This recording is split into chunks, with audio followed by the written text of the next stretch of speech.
எல்லாம் நடக்குது. வீட்டை விட்டு வெளியே வந்தீங்கன்னா சேட்டலைட் பார்க்கும், வீட்டுக்குள்ள இருந்தீங்கன்னா வைஃபை உங்களை பார்த்துக்கொள்ளும். இப்ப நீங்க வைஃபை மொபைல் டேட்டா இல்லாம வாழ போறதே இல்ல. இல்லன்னா நீங்க டென்ஷன் ஆயிருவீங்க. வாட்ஸ்அப்ல மெசேஜ் வராட்டி ஒரு அரை மணி நேரம் வரலன்னா அவனுக்கு சந்தேகம் வருது, போன் வேலை செய்தா, ஏன் மெசேஜ் வரல. உடனே பக்கத்துல உள்ள மனைவியோ கணவன்ட்டே கேக்குறாங்க, உங்களுக்கு வாட்ஸ்அப் வேலை செய்தா? எனக்கு ஒரு மெசேஜ் கூட வரல. அவர் சொல்றாரு, எனக்கு வருது. இவங்களுக்கு எவனும் அனுப்பல, ஆனா முக்கியமே. ஆனா அவங்களுக்கு மெசேஜ் வரலன்னா என்ன ஆயிடுது? ஐயோ வாட்ஸ்அப். உடனே போன் பண்ணி வேற கேக்குறாங்க, உனக்கு வாட்ஸ்அப்லாம் வேலை செய்தா? எனக்கு மெசேஜே வரல, ஒரு மெசேஜ் அனுப்பு. உடனே அவன் ஹாய். அதை பார்த்தவொடனே இவங்களுக்கு ஒரு பெரிய திருப்தி, வந்துருச்சு, ப்ளூடிக் ஆயிடுச்சு, சந்தோஷம். நாம இப்ப எந்த இடத்துல இருக்கிறோம்னா, முந்தியெல்லாம் போன் வந்தா மெசேஜ் வந்தா எடுத்து பார்த்தோம், இப்ப மெசேஜ் வந்திருக்குதான்னு எடுத்து பாக்குறோம். அடிக்ட் ஆயிட்டோம். ஆக்சுவலா அதான் உண்மை. சும்மாவே நீங்க பாருங்களேன், உட்கார்ந்து இருக்கும் போது ஏண்டா பார்த்த, சும்மா தான். அதுல என்ன இருக்கு? சும்மா அது வந்து ஒரு மேனரிசம் மாதிரி ஆயிடுச்சு. சில தலைய சொரிவான், சொல்ல மூக்க நோண்டுவாம்ல, அது மாதிரி. எங்க உட்காந்துருக்கா, இப்ப ஏண்டா அதை பார்த்த, மெசேஜ் வந்துச்சா? இல்ல வந்திருக்கான்னு பார்த்தேன். அதான் ஒரு நோட்டிபிகேஷன் டோன் வச்சிருக்க, அதெல்லாம் இருக்கட்டும், வந்துச்சான்னு பார்த்தேன். முந்தியெல்லாம் குடும்பத்தோட நம்ம ரெஸ்டாரண்ட்டுக்கு எல்லாம் போனோம்னா எல்லாத்தையும் கொண்டு வந்து வச்ச உடனே ஜோம் பண்ணும் தானே, சேர்ந்து ஜோம் பண்ணும்ல. இப்ப நல்லா பாருங்க, வச்ச உடனே இருங்க அப்படிங்குது, போட்டோ எடுக்குது. மொத்தத்தையும் ஜபம்லாம் அப்புறம் தான், முதல்ல போட்டோ எடுத்த வேகத்திலேயே பேஸ்புக்ல அப்லோட் பண்ணிருது, இல்லைன்னா ஸ்டேட்டஸ்ல போட்டு விட்டுறாங்க. நம்ம சாப்பிட்டு முடிச்சுட்டு வீட்டுக்கு வரதுக்குள்ள ஒருத்த போன் பண்றான், என்ன ரெஸ்டாரண்ட்ல இருக்க போல, சாப்பிட்டுக்கிட்டு இருக்க போல, என்ன அப்டேட் பாருங்க. இதுவே நீங்க வசனத்தை எடுங்க, செப்பனியா தேடுறாங்க, என்ன செப்பனியாவை காணுமே, செப்பனியா புறப்பட்டு ஊருக்கு போயிட்டாரு. யோசிச்சு பாருங்க, ஒரு சாப்பிட்டு முடிச்சு வீட்டுக்கு வரதுக்குள்ள அப்டேட் ஆயிடுது. அன்னைக்கு ஒருத்தர் வாட்ஸ்அப்ல ஸ்டேட்டஸ் வச்சிருக்காரு, அது யாருக்கு வச்சாருன்னு எனக்கு இன்னுமே புரியல. அந்த ஸ்டேட்டஸ் வச்சிருக்காரு, நாங்கள் குடும்பமாய் புறப்பட்டு கொடைக்கானல் போகிறோம். இந்த ஸ்டேட்டஸ் யாருக்கு? எனக்கு என்னமோ அந்த ஊர் திருடனுக்கு மாதிரி இருந்துச்சு. நாங்க வீட்டுல இல்ல, நீ வந்துட்டு போ, ஃப்ரீயா தான் இருக்கு வீடு. எதுக்கு ஸ்டேட்டஸ்ல என்ன வைக்கணும், ஏதை வைக்கணும்? ஸ்டேட்டஸ்னா என்ன? நம்ம இருக்கிற நிலைமையை அன்னைக்கு சொல்லக்கூடியதான் ஸ்டேட்டஸ்.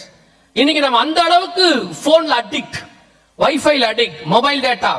இப்பெல்லாம் 3 மாசத்துக்கு 1 வருஷத்துக்கு ரீசார்ஜ் பண்றவனா இருக்கான். டோட்டலா 1 வருஷத்துக்கு ரீசார்ஜ் பண்ணி விட்டுரு, அது வாட்டு நிறுத்திட்டு போட்டோம். அந்த அளவுக்கு கேர்ஃபுல்லா இருங்க. காற்றை ஏன் கர்த்தர் பிடிக்கிறார்னா, இன்ஃபர்மேஷன் டிராவல் ஆகிறத தடுக்கிறாரு. ஏன்னா கொண்டு போய் 1,47,000 பேர் என்ன பண்ணணும், மறைச்சு வைக்கணும். சோ அவங்க இருக்கிற இல்லாத இடத்துக்கு. அதனால தான் ஆண்டவர் எங்க கொண்டு போய் ஒளிச்சு வைக்கிறான்னு பாருங்க, ரொம்ப அழகா இருக்கும். மலையிலும் குகையிலும் கொண்டு போய் வைக்கிறாராம். ஓசியா 10:28 நினைக்கிறேன், அதுல சொல்ற 10:8 10:28 சொல்லுவாரு, மலைகளிலும் குகைகளிலும் கொண்டு போய் அவங்க ஒளிச்சு வைக்கிறாரு இருக்கு. அதே காரியம் தான் வெளிப்படுத்தல் 6:15-16 இருக்கும். பூமியின் ராஜாக்கள், பெரியோர்கள், ஐஸ்வர்யவான்கள், சேனை தலைவர்கள், பலவான்கள், சுயாதீனர் யாவரும், அடிமைகள் யாவரும் பர்வதங்களின் குகைகளிலும் கண்மலையிலும் ஒளிந்து கொண்டு, வெளிப்படுத்தல் 6:15 இருக்கும். இதே காரியம் தான் உங்களுக்கு ஓசியா 10 இருக்கும். அதே காரியம் தான் உங்களுக்கு 2ஆம் அதிகாரம் ஏசாயாவில் இருக்கும். 3 இடத்துல சொல்லுவாரு, அவங்க போய் மலையில பதுங்கி கொள்வாங்கன்னு. அங்கதான் உங்களுக்கு நெட்வொர்க் எடுக்காது. நெட்வொர்க் இல்லாத இடத்துல கொண்டு போய் ஆண்டவர் வைக்கிறார். இதான் 7ஆம் அதிகாரம் 1ஆம் வசனம், காற்றை பிடித்தல். இது ஒரு பக்கம், இது நடக்கிற உண்மையான சம்பவம். அதே நேரத்துல காற்று பஞ்சம்னு ஒண்ணு வர ஆரம்பிச்சிருச்சு. காத்து பஞ்சம் உலகளாவிய. ஷாங்காய் சிட்டி எல்லாம் சுவாசிக்கிறதுக்கு தகுதி இல்லாத சிட்டின்ட்டான். நம்ம ஊர்ல டெல்லி அப்படிதான் இருக்குது. கார்பன் டை ஆக்சைடு லெவல் 20 தான் இருக்கணுமா. அவங்க சொல்றாங்க 400 இருக்கான் டெல்லியில. பல நேரங்களில் ஸ்கூலுக்கே போக வேண்டாம், பிள்ளைகளை ஸ்கூல் பக்கம் போக வேண்டாம், வீட்டுக்குள்ளே இருங்க, வீட்டுல இருந்து படிங்கன்றான். எல்லா பஞ்சமும் எல்லா பக்கமும் வர தொடங்கி விட்டது. ஒரு பக்கம் சாப்பாடு பஞ்சம், ஒரு பக்கம் தண்ணி பஞ்சம், ஒரு பக்கம் காத்து பஞ்சம். இதெல்லாம் தாண்டி உச்சமா இதெல்லாம் வெளியே நடக்கக்கூடியது. சபைக்குள்ள ஒரு பஞ்சம் இருக்கு. ஆமோஸ் புஸ்தகம் 8ஆம் அதிகாரம் 11வது வசனத்தை வாசிங்க. ஆமோஸ் புஸ்தகம் 8:11 வாசிங்க.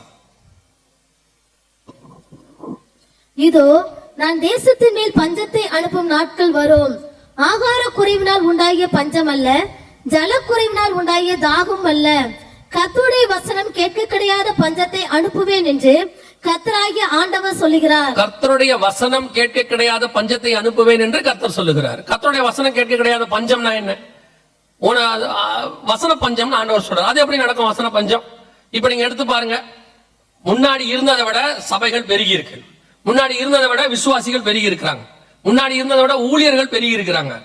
அதுவும் நீங்க ஆன்லைனுக்குலாம் போயிட்டீங்கன்னா அவ்வளவு ஊழியக்காரங்க இருக்காங்க. நேத்து சொன்னேன் இல்லையா, தட்டிக்கு விழுந்தா ஊழியக்காரங்க தான். அதுவும் தமிழ்நாட்டுக்கு பெரிய கிஃப்ட்.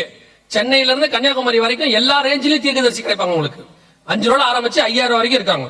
10க்கு எவாஞ்சலிஸ்டுகள், 10க்கு ஆன்லைன் டீச்சர்ஸ், அடி போட்டீங்கன்னா எல்லா லெவலையும் இருக்காங்க. அப்புறம் என்ன வசன பஞ்சம் எப்படி வரும்? நீங்களே யோசிச்சு பாருங்க. காலையில உங்களுக்கு எத்தனை பேர் வாக்குத்தத்தம் அனுப்புறாங்க? உங்க வாட்ஸ்அப்ல வாக்குத்தத்தத்தை கிளீன் பண்றதுக்கு எனக்கு எவ்வளவு நேரம் ஆகுது இல்லையா? எத்தனை பேர் காலைல வர வாக்குத்தத்தம் எல்லாத்தையும் படிப்பீங்க? யாரும் படிக்கிறது இல்லை. ஏதோ 1-2 படிப்பீங்க. அதுக்கப்புறம் அவருடைய இதை பேரை பார்த்தோன்னே டெலிட் பண்ணிடுவீங்க. ஒரு சிலர்லாம் 1 அனுப்புனா கூட பரவாயில்ல, 3-4 ஒன்னா அனுப்புறாங்க. ஒரு சிலர்லாம் வீடியோ அனுப்புறாங்க. காலையில வாக்குத்தத்தம். இப்படி பாத்தீங்கன்னா இவ்வளவு வாக்குத்தத்தம் நமக்கே குமியுது காலங்கத்தால. எங்களுக்கெல்லாம் ஒரு 30 வருஷத்துக்கு ஒரு வாக்குத்தத்தம் ஜனவரி மாசம் 1ஆம் தேதி. இப்ப டெய்லி காலையில 10 வாக்குத்தத்தம், 15 வாக்குத்தத்தம் இப்படி வந்துகிட்டே இருக்கு. டெலிட் பண்ண முடியாம இருக்கு. அதுக்கப்புறம் மொத்தமா ஒரு நாள் உட்காந்து ஃபார்மட் அடிக்கிறான். ஏன்னா ஃபுல் ஆயிடுது. அந்த அளவுக்கு வாக்குத்தத்தம். அப்ப எப்படி வசன பஞ்சம் வரும் அப்படின்னு கேட்டீங்கன்னா, எனக்கு ஆண்டவர் உணர்ந்ததை உங்களுக்கு சொல்றேன். இப்ப இந்த பூமி 71% தண்ணி, 29% லேண்ட் அப்படின்னு சொல்றாங்க. 70-30ங்கிறாங்க, சில 29-71ங்கிறாங்க. ஆனால் பெரும்பான்மையான நாடுகளில தண்ணி இல்ல. இப்ப ஈரான் எடுத்துக்கோங்க, 0 வாட்டர் லெவலுக்கு வந்துருச்சு. நிலத்தடி நீர் 100% முடிஞ்சிருச்சு, 0 லெவல்னு சொல்லிட்டாங்க. சூடான்ல தண்ணி கிடையாது. இப்ப நம்ம இதுல நார்த் இந்தியா, ராஜஸ்தான் பக்கம் போனீங்கன்னா பல கிராமங்கள்ல தண்ணியே கிடையாது. ஆனால் பூமி 71% தண்ணி இருக்கு. ஏன் இத்தனை நாடுகள்ல தண்ணி இல்ல அப்படின்னு கேட்டா, குடிக்க தண்ணி இல்ல பாத்தீங்களா, அதுக்கு பேர் தான் தண்ணி பஞ்சம். சுத்தி தண்ணி இருக்கு 71%, ஆனா இது எதுவும் என்ன பண்ண முடியாது, குடிக்க முடியாது, பயன்பாட்டுக்கு யூஸ் ஆகாது, இருக்கும். அதே மாதிரி தான் வசன பஞ்சம்னா என்னன்னா, சபைகள் இருக்கும், ஊழியர்கள் இருப்பாங்க, ஆன்லைன்ல மெசேஜ் வந்துகிட்டே இருக்கும், வாக்கு தத்தங்கள் வந்துகிட்டே இருக்கும், ஆனால் உங்கள் ஆத்ம தாகத்தை தீர்க்கிற வசனம் இருக்காது. அதுக்கு பேர் தான் வசன பஞ்சம். சபைகள் இருக்கிறதுனால மட்டும் எல்லா பிரச்சனையும் சால்வ் ஆயிரும் அர்த்தம் கிடையாது. கர்த்தருடைய பாரத்தோடு, வசனத்தோடு, சத்தியத்தோடு இருக்கிற சபை இருக்கணும். அந்த சபைக்கு போனோம்னா எனக்கு வார்த்தை கிடைக்குங்கிற நிச்சயம் இருக்கணும். அப்பதான் உங்களுக்கு அந்த சாப்பாடு கிடைக்கும். கர்த்தர் என்னை புல்லுள்ள இடங்களில் மேய்த்து. இன்னைக்கு போய் பாருங்க. ஆனா இப்போ கோவிடுக்கு பிறகு நான் பாக்குறது ஒரு நல்ல மாற்றம் வந்திருக்குது. ஜனங்கள் சத்தியத்தை தேட ஆரம்பிச்சிருக்கிறாங்க. ஒரு கூட்டம் அப்படி தேடுறவங்க இங்க உட்கார்ந்து இருக்கிறீங்க, ரொம்ப சந்தோஷம். ஏன்னா கன்ஃபார்மா உங்களுக்கு தெரியும், இந்த மீட்டிங்ல அற்புத அடையாளம் நடக்காது. கன்ஃபார்மா தெரியும், இந்த ஆளு நிச்சயமா 1000 மடங்கு ஆசீர்வதிப்பேன் சொல்லி அனுப்பவே மாட்டாங்கிறது உங்களுக்கு நல்லாவே தெரியும். அப்படியும் தாண்டி இவ்வளவு பேர் வந்திருக்கீங்கன்னா கண்டிப்பா எதுக்கு தான் வந்திருக்கிறோம், வசனத்துக்காக தான் வந்திருக்கிறோம். சோ இப்படி ஒரு மாற்றத்தை கோவிடுக்கு பிறகு கர்த்தர் மாத்தி இருக்கிறார். கோவிடுக்கு முன்னாடி நிறைய பாத்தீங்கன்னா வசனத்துக்கு நல்ல வசனம் பேசுற சபைகள கூட்டம் இருக்காது. சத்தியம் பேசுற ஊழியக்காரங்க கூட என்ன பண்றதுன்னு தெரியாம அப்படியே சத்தியத்தை விட்டு போனவங்களா இருக்காங்க. அந்த சபைக்கு பாத்தீங்கன்னா 5 பேர், 10 பேர், 20 பேர், 30 பேர் தான் இருப்பாங்க. சத்தியம் பேசுற ஊழியக்காரங்க கூட டென்ஷன் ஆகி சத்தியத்தை விட்டா. ஏன்னா இந்த சீன் காட்டுறவன், படம் காட்டுறவன், ஆடுறவன், ஓடுறவன், குதிக்கிறவன், விசில் அடிக்கிறவன், புகை போடுறவன், அவனுக்கு தான் மரியாதை. நீங்களும் அங்க போய் தான் உட்கார்ந்து இருக்கீங்க. ஒரு குரூப்ல இருக்கு சும்மா தீர்க்க தரிசனம் அடிச்சு விடுறதுன்னா உடனே போயிருது. என்னன்னு கூட கேவரிக்கிறது இல்ல. ஜப்பானில் பூகம்பம் வரும், அது உங்களுக்கு என்ன? அதை கேட்டு நீங்க என்ன பண்ண போறீங்க? அது ஜப்பானுக்குள்ள சொல்லணும், அது ஜப்பானுக்குள்ள போனோம். அதை போய் கேட்டு பெருமையா சொல்றாங்க. ஒருத்தன் ஒரு மீட்டிங் போயிட்டு வந்து சொல்றான், என்னடா அண்ணன் செய்தி கொடுத்தாரு, என்னடா என்ன கொடுத்தாருலாம் தெரியல, ஆனா போட்டு வாங்கினாருங்கிறான். செய்தி என்னடா கொடுத்தாரு, அது என்ன தலைப்போசனை எடுத்தார், அதை விடுங்கனே அப்படி நொறுக்கி எடுத்துட்டாப்ல. என்ன நடக்குதுன்னு ஒன்னும் புரியவே இல்லை. இப்ப உங்களுடைய மென்டாலிட்டியே வசனத்தை கேட்கறதுக்கு பதிலா என்ன ஆயிருச்சு, வேற மாதிரி போக தொடங்குது.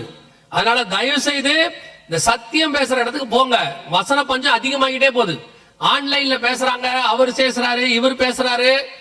இப்பவும் சொல்றேன், எப்படி உங்க பையனையோ உங்க பொண்ணையோ ஒரு ஸ்கூலுக்கு அனுப்பி ஒரு டியூஷனுக்கு அனுப்புறீங்களோ, அதே மாதிரி ஒரு சபைக்கு போய் ஒரு போதகர் கீழே படிங்க. போதும். இந்த அளப்புண்டு தெரியாதீங்க. இப்போ நிறைய பேரு அங்க போய் அதை படிக்கிறேன், இங்க போய் இதை படிக்கிறேன் போய் உபதேசத்தை விட்டு வெளியே போய் காணாமல் போயிடுறாரு. அதுதான் வசன பஞ்ச காலம். இன்னைக்கு தயவு செய்து ஏமாறாதிருங்கள். காலையில கூட செய்தி அதான் ஆண்டவர் கொடுத்தாரு. நிறைய கள்ள உபதேசங்கள் தலைவிரிச்சு ஆடிட்டு இருக்குது. எல்லா பக்கத்துக்கு போய் உங்களை ஏமாறாதீங்க. இப்போ ஒவ்வொருத்தருக்கும் ஒரு நல்ல சபை கர்த்தர் கொடுத்திருப்பாரு. இந்த சபையை சார்ந்து உங்களுக்கு சொல்றேன், ஒருவேளை வெளி சபையில இருந்து வந்திருந்தீங்கன்னா உங்க சபையில நல்ல சத்தியம் இருக்குன்னா அங்கேயே இருங்க. ஒருவேளை உங்க போதகர் கடினமா நடத்துறாரு, கொஞ்சம் திட்டுறாரு, சத்தியம் இருக்கா, 2 அடி கூட வாங்கிங்க, ஒரு தப்பும் இல்ல, ஒரு தப்பும் இல்ல. எங்க பாஸ்டர்லாம் எங்களெல்லாம் அடிக்காத குறைதான், ஒரு சிலர்லாம் அடிச்சும் இருக்காரு. ஆனா எங்களுக்கு என்ன, ஒரே ஒண்ணு, சத்தியத்துல வளர்க்கப்பட்டோம், அவ்வளவுதான். ஒரு கன்ஃபர்மேஷன், எங்க சபை கண்டிப்பாய் பரலோகத்துக்கு போகும். அப்படி ஒரு போதற்கையில வளர்ந்ததுனால தைரியமா சொல்லுவேன், இன்னைக்கு நான் ஒரு ஊழியக்காரனை நிற்கிறேன்.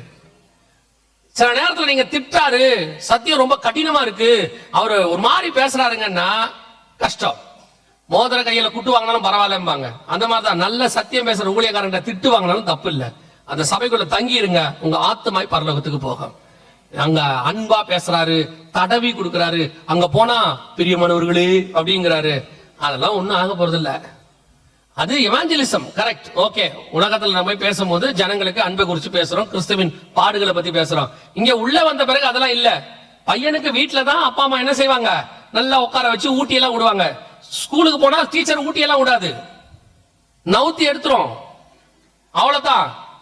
டீச்சர்ட்ட போய் சொல்ல முடியுமா, எங்க அம்மா என்ன படுக்க வச்சு சாப்பாடு கொடுத்தாங்கன்னா ஏறி மிதிப்பேங்க, வந்தியா படிச்சியா போனியான்னு இருக்கணும், அவ்வளவுதான். அதே மாதிரிதான் சபை என்பது உருவாக்குகிற இடம். இங்க நீங்க அதெல்லாம் எதிர்பார்க்க கூடாது. வந்தேன், சத்தியத்தை கத்துக்கிட்டேன், கர்த்தருக்குள்ள நிலை நின்ன, கர்த்தர் வரும்போது நான் போவேன், அந்த நிச்சயத்தோடு கூட இருக்கிற சபைகளுக்கு போங்க. அல்லேலூயா. வசன பஞ்சம் எல்லா பக்கமும் போயிட்டு இருக்குது. 3வது 6ஆம் அதிகாரம் 8ஆம் வசனம் வெளிப்படுத்தின விசேஷத்துல பட்டயத்தினாலும், அடுத்து பஞ்சத்தினாலும், 3வது சாவினாலும். இந்த சாவினாலும்ங்கிறதுக்கு என்னன்னு கேட்டீங்கன்னா இயற்கை பேரழிவுகள் அல்லது டிசாஸ்டர்ஸ் அப்படின்னு சொல்லுவாங்க. இயேசு கிறிஸ்து மத்திய 24 நம்முடைய வருகைக்கான அடையாளங்கள் என்னன்னு கேட்டபோது அவர் சொன்ன அடையாளங்கள்ல ஒண்ணு பாருங்க, கொள்ளை நோய் இருக்கு, பஞ்சம் இருக்கு. 3வது கடைசி என்ன சொல்றாரு, பூமி அதிர்ச்சிகளும் அப்படிம்பார். இயற்கை பேரழிவை பத்தி பேசுவார். இந்த குறிப்பிட்ட நான் சொல்றது இந்த ஒரு 10 வருஷம். ஆனா நீங்க எடுத்துக்கொள்ள வேண்டியது 2004 இருந்து நமக்கு சுனாமி ஒண்ணு வந்துச்சு. இந்த 22 வருஷமாக நீங்க நல்லா கவனிச்சு பாத்தீங்கன்னா பெரிய பெரிய பூமி அதிர்ச்சிகள் உலகளாவிய நடந்திருக்கு. வெறும் பூமி அதிர்ச்சி பத்தி மட்டும் சொல்றேன், இது இல்லாம எத்தனையோ பெரிய பெரிய பேரழிவுகள், காட்டுத்தீயில இருந்து என்னென்னமோ நடந்திருக்கு. அது எல்லாமே இன்ஃபர்மேஷனா எடுத்து வச்சிருக்கிறோம். ஆனால் இயேசு சொன்னதுல இது பாத்தீங்கன்னு சொன்னா ஐஸ்லாண்ட்ல எரிமலை வெடிச்சது, 40 கிலோமீட்டருக்கு எரிஞ்சு போச்சு. இது ஜப்பான்ல 2024 ஜனவரி 1ஆம் தேதி காலையில நடந்துச்சு. ஒரு ஊரே மொத்தம் காலி, டோட்டல் ஊர் கொலாப்ஸ். இது மொராக்கால மிகப்பெரிய பூமி அதிர்ச்சி. என்ன ஆச்சரியம் கேட்டீங்கன்னா, இந்த மொராக்கால இந்த பகுதிக்கு பூமி அதிர்ச்சியே வராதுங்கிறாங்க. அது வரக்கூடாத இடத்துல இருக்காமா, ஆனா அங்க வந்திருக்குது. அவங்க அந்த பூமி அதிர்ச்சியை கணிக்கிறவங்க சொல்ற, இங்க எப்படி வரும்னே தெரியல, வராம அன்எக்ஸ்பெக்டட் அப்படின்றாங்க. காட்டுவாங்க பாருங்க அந்த இடம், இங்க வர்றதுக்கு வாய்ப்பே இல்லையாமா. இது மொராக்கால. இது நல்லா கவனிச்சுக்க, லிபியால ஒரே டேம் உடைஞ்சு 3000 பேர் அட்டஸ்டச் காலி, டோட்டலா ஒரே ராத்திரி. அப்படியே தண்ணி மொத்தம் உடைஞ்சு எல்லாரையும் அடிச்சுட்டு போயிருச்சு. டோட்டலா ஒரு ஊரே அப்படியே தண்ணிக்குள்ள போயிடுச்சு. இப்படி இயற்கை பேர் இது எல்லாமே 2022க்கு மேல, கோவிடுக்கு 23க்கு மேல, கோவிடுக்கு பிறகு இவ்வளவு பெரியதான இயற்கை பேரழிவுகள் நடக்குது. ஆனா ஆண்டவர் சொன்னது மிக முக்கியமானது என்னன்னா பூமி அதிர்ச்சி. இது 2025 போன வருஷம் தாய்லாந்துல நடந்துச்சு. மிகப்பெரியதான பூமி அதிர்ச்சி. உங்களுக்கு தெரியும் எத்தனை பேர் செத்து போனாங்க, 5000 பேருக்கு மேல என்ன செஞ்சிருக்காங்க, செத்து இருக்காங்க. இப்போ இந்த ஒரு 10 வருஷத்துல மட்டும் பெரிய பெரிய பூமி அதிர்ச்சிகள் வர ஆரம்பிச்சு. இங்க இருக்கு பாருங்க, இது ஒரு ரிப்போர்ட். இந்த 10 வருஷத்துல மட்டும் 80,000 பூமி அதிர்ச்சிகள் வந்திருக்கு. 4.5க்கு மேல 80,000க்கு மேல வந்திருக்கு. ஒரு வருஷத்துல மட்டும் 10,000 பூமி அதிர்ச்சி நடக்குது ஆனுவலா. இது 7.7 மேக்னெட்டிக் அலோ மியான்மர் ரஷ்யால வந்தது. எல்லாம் பாத்தீங்கன்னா 2025ல நடந்தது. மிக மோசமான பூமி அதிர்ச்சிகளின் காலம்னு இதை சொல்றாங்க. இயேசு 2000 வருஷத்துக்கு முன்னாடி சொல்றாரு, நீங்கள் பூமி அதிர்ச்சிகளை காண்பீர்கள். இது ஒரு அடையாளமா சொல்றாரு. 7 பிரதான அடையாளத்துல இது ஒரு அடையாளம். இந்த 10 வருஷம் தான் அதிகப்படியான பூமி அதிர்ச்சிகள் நடந்திருக்கு வேதத்தில் சொன்னபடி. இதை தாண்டி மிக முக்கியமாக ஜப்பான் ஒரு காரியத்தை சொல்லியிருக்கு. கவனிங்க, இது ஜப்பான் கொடுத்த ரிப்போர்ட். என்ன கொடுத்திருக்குன்னா 2025 ஏப்ரல் போன வருஷம் சொல்லியிருக்கிறாங்க, 3 லட்சம் பேர் அளவுக்கு சாகிற அளவுக்கு மிகப்பெரிய பூமி அதிர்ச்சி ஒன்று ஜப்பானில் வரப்போகிறதுன்னு அனௌன்ஸ் பண்ணியிருக்கிறாங்க. இப்ப அதுக்கு அவங்க ப்ரிப்பேர் ஆகிட்டு இருக்கிறாங்க. அவங்களே சொல்றாங்க, ஜனங்கள் எல்லாம் அந்த மாதிரி இடங்கள்ல இருந்து வெக்கேட் பண்றாங்க. அந்த பூமி அதிர்ச்சி அந்த அளவுக்கு மிக பெருசாக இருக்கும் அப்படின்னு சொல்றேன். இதுக்கு அடுத்துதான் இப்ப தாய்வான்ல நடந்தது, எல்லாமே நடந்துச்சு. இது நம் காலத்துல இந்த 10 வருஷத்துக்குள்ள நடந்தது. இங்க பாருங்க, இது எத்தனை பூமி அதிர்ச்சி எப்படி நடந்திருக்குன்னு சொல்றாங்க பாருங்க. 2015 25க்குள்ள 10 வருஷத்துல சிவப்பு கலர் டாட்ஸ் இருக்குல்ல, இது எல்லாமே பூமி அதிர்ச்சி. அத்தனையும் டோட்டல் உலகத்துல எல்லா பகுதியிலும் இருக்கு பாருங்க. ஆஸ்திரேலியால ஆரம்பிச்சு சவுத் அமெரிக்கால இருந்து இந்த பக்கம் ஆப்பிரிக்கா எல்லா பகுதியிலும் நடந்திருக்கு பாருங்க பூமி அதிர்ச்சிகள். அந்த குட்டி குட்டி டாட் ஒவ்வொன்றும் ஒரு பூமி அதிர்ச்சி. எத்தனை லட்சம்னு நீங்க போய் பாருங்க, சும்மா ஒரு கூகுள்ல போய் செக் பண்ணி பாருங்க. இந்த ஒரு 15-20 வருஷம் தான் இவ்வளவு பூமி அதிர்ச்சிகள் நடந்திருக்கு. 2000க்கு அப்புறம் இவ்வளவு அடையாளங்களும் இயேசு சொன்னது, இவ்வளவும் நம் கண்களுக்கு முன்பாக இயேசு சொன்னது. இதை தாண்டி நேத்து நான் சொன்னேன், இப்பவும் சொல்றேன், ஒரு உங்களுக்கு புரிதலுக்காக அல்லது உங்களுடைய ஞாபகத்துக்காக 2 பெரிய பூமி அதிர்ச்சிகள் இன்னும் வர வேண்டியிருக்கு. பைபிள் படி 2 வரணும். ஒன்று இஸ்ரவேல்ல வரணும். எசேக்கியேல் புத்தகம் 38ஆம் அதிகாரம் 19வது வசனம் வாசிங்க. எசேக்கியேல் 38:19 வாசிங்க. அந்நாளிலே இஸ்ரவேல் தேசத்திலே பெரிய அதிர்ச்சி உண்டாகி என் பிரசன்னத்தினால் சமுத்திரத்து மச்சங்களும். நல்லா கவனிங்க, அந்நாளிலே இஸ்ரவேல் தேசத்துல பெரிய அதிர்ச்சி. இப்ப அந்த ஒரு பூமி அதிர்ச்சியினுடைய ஸ்டார்டிங்க்கு நம்ம வந்திருக்கோம். 4.3க்கு இன்னும் பெருசு வரப்போகுதுன்னு இஸ்ரவேல்ல சொல்லி இருக்கிறாங்க. அந்த இஸ்ரவேல்ல எருசலேம்ல இப்படிப்பட்டதான ஒரு பெரிய பூமி அதிர்ச்சி ஒண்ணு வரும். இதை நீங்கள் காண்பீர்கள். பெரிய பூமி அதிர்ச்சினா இன்னைக்கு அளவுல 6 புள்ளிக்கு மேலன்னு வச்சுக்கோங்க. திருப்பியும் சொல்றேன், இது பைபிள்ல உள்ள தீர்க்க தரிசனம், நான் சொல்றது இல்ல. 6 புள்ளிக்கு மேலதான் இன்னைக்கு நம்ம பெருசுன்னு சொல்றோம். அப்படி ஒரு பெரிய பூமி அதிர்ச்சி இஸ்ரவேல் தேசத்தில் வரும், நீங்கள் காண்பீர்கள். அது எசேக்கியேல் 38ல சொன்ன தீர்க்க தரிசனம். நடக்கும் போது புதுசா பார்க்காதீங்க. நாம தீர்க்க தரிசனங்கள் ஒவ்வொன்றாக நிறைவேறி கொண்டிருக்கு, அதுக்குள்ள வாழ்ந்துகிட்டு இருக்கிறோம். உங்களுக்கு புரியணும், இதெல்லாம் அடையாளமா தான் இயேசு சொன்னார். இதை தாண்டி இன்னொன்னு வாசிங்க. வெளிப்படுத்தின விசேஷம் 16ஆம் அதிகாரம் 18-19 வாசிங்க. 16, 18, 19. சத்தங்களும் இடி முழக்கங்களும் மின்னல்களும் உண்டாயின. பூமி மிகவும் அதிர்ந்தது. பூமியின் மேல் மனுஷர்கள் உண்டான நாள் முதற்கொண்டு அப்படிப்பட்ட பெரிய அதிர்ச்சி உண்டானதில்லை. அப்பொழுது மகா நகரம் 3 பங்காக பிரிக்கப்பட்டது. எந்த இடத்துல தெரியுமா? இது எதை பத்தி தெரியுமா? ரோம் நகரத்தை பத்தி சொல்லப்பட்டிருக்கு. ரோம் நகரம் மிகப்பெரிய பூமி அதிர்ச்சியை சந்திக்கும். இந்த நகரத்துலதான் இந்த மகா நகரம்ங்கிற பெயர் கொடுக்கப்படுது. அந்த மகா நகரம்னா எதுன்னா, அதே வெளிப்படுத்தின விசேஷம் 17ஆம் அதிகாரம் 18வது வசனத்தை வாசி. 17, 18 வாசி. நீ கண்ட ஸ்திரீயானவள் பூமியின் ராஜாக்கள் மேல் ராஜ்யபாரம் பண்ணுகிற மகா நகரமேயாம் என்றான். அன்னைக்கு பூமியின் ராஜாக்கள் மேல் ராஜ்யபாரம் பண்ணின மகா நகரம் ரோம் நகரம். அந்த நகரத்தை பத்தி பைபிள் சொல்லுது. 7 மலை உள்ள நகரம் அங்க இருக்கு. வெளிப்படுத்தல் 17:9ல 17:9ல சொல்லுது. 18வது வசனத்துல அது மகா நகரம்னு இருக்கு. இந்த 7 மலை உள்ள நகரம்னா ரோம். நேத்து கூட சொன்ன குயிரினல், விமினல், கேபிட்டலின், அவென்டின், பாலண்டின், சீலியன், எஸ்குயிலின் 7 மலை. இந்த 7 மலைகள் உள்ள இடத்துல தான் பூமி அதிர்ச்சி வரும், மிக பெருசா வரும். அது எப்படி வரும்னு கேட்டீங்கன்னா, வசனம் சொல்லுது 3 பங்கா அந்த ஊரே பிரிஞ்சிருமா. இது இப்ப நடக்குமான்னு கேட்டீங்கன்னா, இப்ப நீங்க ஜப்பான்ல பாத்தீங்க, ஒரு ஊரே அப்படியே போயிருச்சு, மொத்தமா டோட்டலா ஸ்தம்பிச்சிருச்சு. தாய்லாந்துல போய் பார்த்தோம் 7.7, இப்ப நம்ம பார்த்தோம். அப்படியே இப்ப நீங்க ஆப்பிரிக்கால போய் பாருங்க, கண்டமே 2ஆ பிரிஞ்சிருக்கு. இது ஆக்சுவலா 6th சீல்ல நடக்க வேண்டியது. இது உங்களுக்கு சொல்றேன். இப்போ இது நடந்தது எங்கன்னு பாத்தீங்கன்னா ஆப்பிரிக்கால. இப்போ 2024ல 6வது சீல் ஆண்டவர் சொல்றாரு, தீவுகள் விலகி போகும் அப்படிங்கிறார். ஆப்பிரிக்கா கண்டமே 2ஆ உடைஞ்சிருக்கு. இது அப்படியே படர்ந்திருக்கு. இது வந்து அவங்க அனிமேஷன்ல காட்டி இருக்கிறது, இது ஒரிஜினல். அது பிளந்ததை காட்டுறாங்க. அப்படியே ஆப்பிரிக்கா விட்டு பிரியுது டோட்டலா. 6ஆம் அதிகாரம் வெளிப்படுத்தின விசேஷத்துல சொல்லுது, தீவுகள் அகன்று போயின அப்படின்னு சொல்லி, தங்கள் இடங்களை விட்டு அகன்று போயின. தீவு தன் இடத்தை விட்டு போகணும் இருக்கு. அப்படியே பச்சைக்குள்ள தீவு தரிசனம். இது எல்லாமே நம் கண்களுக்கு முன்பாக நடக்குது, நம்ம கண்ணுக்கு முன்னாடி நடந்துகிட்டே இருக்கு ஆண்டவர் சொன்னபடி. சோ இப்போ மிக முக்கியமான பூமி அதிர்ச்சிகளின் காலத்துக்குள்ள இருக்கிறோம். இந்த பூமி அதிர்ச்சிகள் உலகளாவிய மிகப்பெரியதான மாற்றங்களை கொண்டு வந்து கொண்டிருக்கு. 4வது இயற்கை பேரழிவினாலும். அடுத்து 4வது என்ன இருக்குது? 6ஆம் அதிகாரம் 8ஆம் வசனத்துல, பூமியின் துஷ்ட மிருகங்களினாலும். பூமியின் துஷ்ட மிருகங்களினாலும் அப்படின்னா என்ன அர்த்தம்? துஷ்ட மிருகங்களினால் உண்டாகிற மரணம், அதனால ஒரு மரணம் வரப்போகுதுன்றாங்க. இதை நீங்க நேரடியா எடுத்துக்கிட்டீங்கன்னா, மிருகங்களால மரணம் வரும் அப்படின்னு எடுத்துக்கலாம். மிருகங்கள் எல்லாம் ஊருக்குள்ள வரும். இந்த பூமி எதிர்ச்சிகள் நடக்கும்போது, காட்டுக்குள்ள பெரிய பெரிய மாற்றங்கள் வரும்போது, உங்களுக்கு தெரியும் நினைக்கிறேன், ஆட்டோமேட்டிக்காகவே கடலுக்குள்ள பெரிய மாற்றம் வரும்போது மீன்கள்லாம் எங்க வந்துரும்? கரைக்கு வந்துரும். இங்க ஒரு நாட்டுல ஏதாவது பெரிய வந்துச்சுன்னா பறவைகள் எல்லாம் பறந்து எங்க போகும்? வெளிப்பக்கம் இன்னொரு நாட்டுக்கு போயிடும். இந்த சம்மர் வரும்போதெல்லாம் நீங்க பாத்திருப்பீங்க. அதே மாதிரி பெரிய பூமி எதிர்ச்சிகள் நடக்கும்போது காட்டுல உள்ள மிருகங்கள் எங்க வந்துட போகுது? கொஞ்சம் கொஞ்சமா நாட்டுக்குள்ள வர தொடங்கும். அப்படி வரும்போது துஷ்ட மிருகங்களினால் மரணம் வரும். இது ஒண்ணு.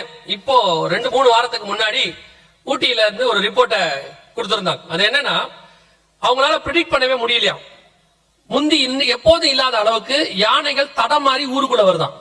பொதுவா யானை தடம்னு சொல்லுவாங்க, அது ஒரு வழியா போயிட்டு தான் ஒரு வழியா வந்துகிட்டே இருக்கும். ஆனா இப்போ மிருகங்கள் எல்லாமே மாறி ஊருக்குள்ள வர தொடங்குது. என்ன காரணம் தெரியல அப்படின்னு அவங்க போட்டிருந்தாங்க. அதுவும் கடைசி கால அடையாளங்களில் ஒன்றுதான். ஆனால் அதை தாண்டி நாம கொஞ்சம் நிதானிச்சு பார்த்தோம்னா, இப்போ கடந்த ஒரு 30-40 வருஷமா நீங்க கவனிச்சீங்கன்னா, வரக்கூடிய எல்லா கொள்ளை நோய்கள் இருக்கு இல்லையா, இருக்கிற எல்லா கொள்ளை நோய்கள் பாருங்க, ஒரு துஷ்ட மிருகத்தின் பேர் கூட இருக்கும். வரக்கூடிய எல்லா வியாதிக்கு பின்னாடி பாத்தீங்கன்னா, பைபிள்ல எது துஷ்ட மிருகம்னு ஆண்டவர் சொல்றாரோ அதோடைய பேரை நீங்க பார்க்க முடியும். உதாரணத்துக்கு பன்றி காய்ச்சல் அப்படின்னு ஒண்ணு இருக்கும். ஸ்வைன் ஃப்ளூ வந்துச்சு தானே, H1N1 சொல்லுவாங்க. அடுத்து குரங்கு காய்ச்சல், மங்கி ஃபீவர் ஒண்ணு வந்துச்சு, கேரளா முழுக்க வந்துச்சு, உங்க எல்லாருக்கும் தெரியும். மத்திய கிழக்கு நாடுகள்ல கேமல் ஃபீவர்னு ஒண்ணு இருக்கு. அங்க இருக்கிறவங்களுக்கு தெரியும், மிடில் ஈஸ்ட்ல இருக்கிறவங்களுக்கு தெரியும். அதுக்கு பேர் என்னது? கேமல் ஃபீவர் அப்படிம்பாங்க. எபோலான்னு ஒண்ணு வந்துச்சு. எதுல இருந்து வந்துச்சுன்னு சொன்னாங்க?